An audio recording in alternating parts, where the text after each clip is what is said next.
Dan untuk menjimatkan kos, benda ni boleh repair. Kita boleh repair benda ni.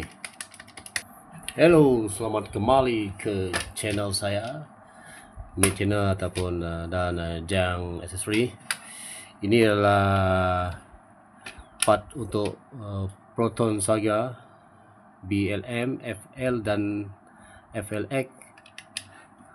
Kalau tengok ni owner Proton Saga yang lama, yang model yang saya sebut tadi tu memang dirangka perasan. Ini adalah bahagian dashboard. Dia punya lock dashboard. Ada box yang dekat di dashboard tu. Benda ni selalu patah. Ni. Yang ni yang selalu patah. Bila ditekan ni, kalau ditekan, benda ni akan ikut sekali. Yang putih ni. Tapi ni dia ada free. Oleh kerana dia patah. Patah ni. Tu dia patah kan.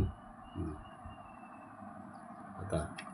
So ada jual di kedai, tapi melibatkan kos. Dan untuk menjimatkan kos, benda ni boleh repair. Kita boleh repair benda ni. Okey, cara repair kita buka dulu ni. Kita keluarkan ni. Keluarkan besi ni. Keluarkan besi ni. Ini tadi.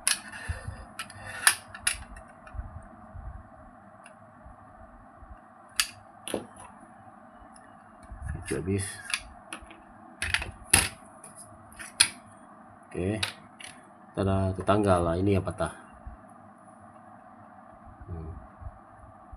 Ini yang patah. So dia ni pun patah juga. Cara repair lah ni. Kita masukkan skru.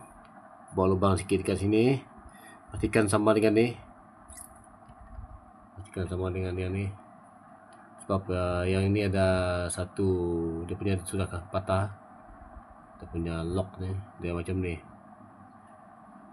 Tebuk lubang sini dan pastikan macam ni.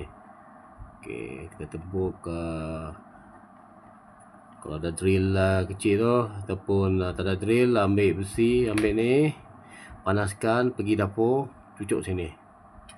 Okey. Okey. Kita buat, aku dah tebuk dan buat macam ni. Terjimat kos macam ni. Nanti ada pakai dia menolak yang lock putih ni. Okey, kita pasang balik, pasang kembali.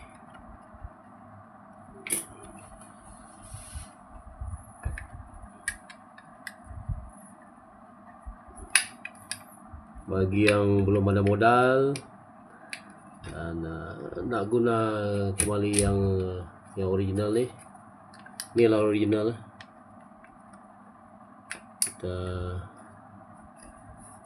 Kita buat dah, kita repair dah.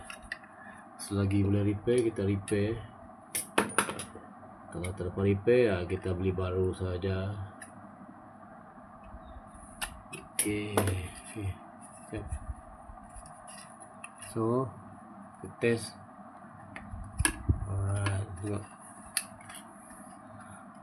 Tarik, lepas, tarik, lepas, tarik, lepas.